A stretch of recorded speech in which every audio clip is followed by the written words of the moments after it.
दोस्तों नमस्कार। चर्चा करेंगे निफ्टी के अंदर कहाँ पे कामकाज कर सकते हैं हम कल, क्या हमारा प्लान रहेगा। बड़ा ही खतरनाक दिन रहा 2 दिन से। एक्चुअली ये वाला दिन और ये वाला दिन दोनों ही बहुत खतरनाक दिन। इसके अंदर स्लोली मार्केट ऊपर गई, इसके अंदर स्लोली मार्केट नीचे आई और कुछ खास मोमेंटम मार्केट के अंदर नहीं रहा। दोनों तरफ प्रीमियम दिखे। सेंसेक्स का तो चलो माना जा सकता है कि ठीक है, चलो सेंसेक्स की एक्सपायरी है। निफ्टी के अंदर भी जबरदस्त प्रीमियम दिखे।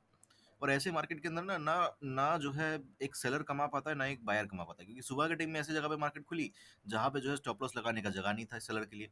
है ना, मान लो कि यहाँ पे खुलती मार्केट, खुलने के बाद जो इसको ब्रेक करती तो एक सेलर को स्टॉप लॉस मिल जाता है किसी पॉइंट के आसपास, या फिर एक बायर को स्टॉप लॉस मिल जाता, तो स्टॉप लॉस उसने नहीं दिया।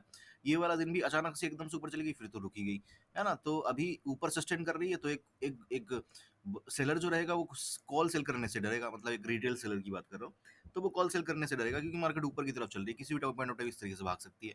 और पुट वो सेल कर नहीं सकता, है ना, क्योंकि प्रॉपर स्टॉप लॉस प्रॉपर, क्योंकि 26,000 के ऊपर चल रहा है मार्केट, तो प्रॉपर एक रेजिस्टेंस भी नहीं है वहाँ पे। तो these are the things, right. अब ये हुआ क्यों? देखो, ये हुआ इसीलिए क्योंकि सेंसेक्स की एक्सपायरी है और कुछ नहीं।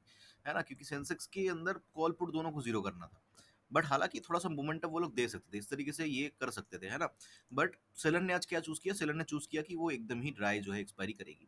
वो अगर चाहता तो आज इस तरीके से भी मार्केट को हिला सकता था, उसमें कोई प्रॉब्लम नहीं था।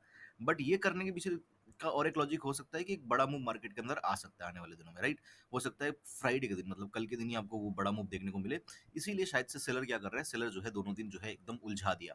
नहीं तो मेरी एक्सपेक्टेशंस थी कि ये ऐसे मार्केट आराम से कर सकती है, आराम से उसको करना होता तो आराम से वो इस तरीके से वोलेटिलिटी रख के कर सकती थी और इसके अंदर लोग कमा पाते, है ना, rather than this move. Okay, चलो बात कर लेते हैं कहाँ पे मार्केट कामकाज कर सकते हैं कल। एक बार वीकली टाइम फ्रेम पे चलूंगा।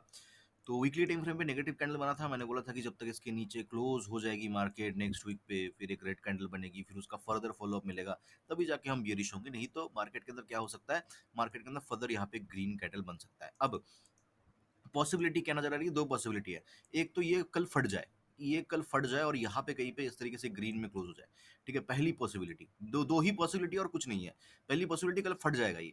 ठीक है, 26,200, 26,250, 26,300 आराम से आग बंद करके। ठीक है, हो सकता है कि ऑल टाइम हाई भी लगा ले। ऑल टाइम हाई कहाँ पे है? 26,300। हो सकता है, पॉसिबल है कि ऑल टाइम हाई भी लगा दे। ये पहली पॉसिबिलिटी होगी। ठीक है, दूसरी पॉसिबिलिटी, ये स्लोली नीचे आए और ये सेम टाइप का और एक जो है यहाँ पे रेड कैंडल यहाँ पे इस तरीके से फॉर्म हो जाए ऊपर की तरफ। ये दो पॉसिबिलिटी लग रही है मार्केट के अंदर। इसकी पॉसिबिलिटी थोड़ी सी कम लगती है। ठीक है, बट मैं बहुत ज्यादा बियरिश नहीं हूँ मार्केट के अंदर। ओके, बात कर लेते हैं कहाँ पे हम कामकाज कर सकते हैं। डेली टाइम फ्रेम 15 मिनट पे चलते हैं। 15 मिनट, ओके।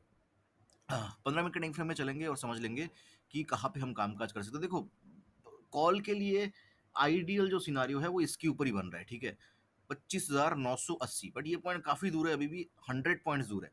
तो अगर किसी को रिस्क लेना है तो इस पॉइंट के ऊपर ले सकते हो, क्योंकि यहाँ पे मार्केट ने काफी ज्यादा टाइम स्पेंड किया है। फिर मार्केट के अंदर क्या हुआ है, नीचे की तरफ का मूवमेंट आया है ना। तो यहाँ पे देखोगे तो रेजिस्टेंस बनता हुआ दिखेगा आपको। तो 930 का वो पॉइंट रहेगा जिसके ऊपर मैं कॉल की तरफ इंटरेस्टेड रहूंगा।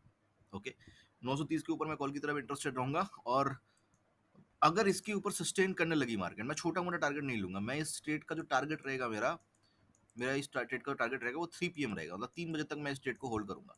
लेके छोड़ दूंगा मैं इसके ऊपर, 25,930 के ऊपर। एग्जैक्टली बोलूँ तो 25,930 ब्रेक करने के बाद अगर इसको भी ब्रेक कर दिया 980, तो मैं इस ट्रेड को 3 बजे तक होल्ड करूंगा। ये मेरा टारगेट रहेगा। अब 3 बजे वो 26,000 पे मिले मुझे, 26,100 पे मिले, 26,300 पे मिले, 26,500 पे मिले, डज नॉट मैटर। मैं 3 बजे क्लोज करूंगा फिर। क्लियर है?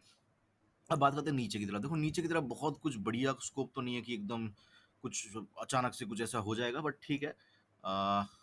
810 के नीचे एक ट्राई किया जा सकता है। 810 के नीचे अगर मार्केट निकलती है तो एक ट्रेड ट्राई किया जा सकता है। बहुत ही कम क्वांटिटी में मैं इसको लूंगा, क्योंकि नीचे की तरफ बहुत बड़ा स्कोप नहीं दिख रहा है मुझे कल के लिए। ठीक है, फिर भी इसके नीचे निकलती है मार्केट तो एक बार के लिए पुट की तरफ इंटरेस्टेड हो सकते हैं हम।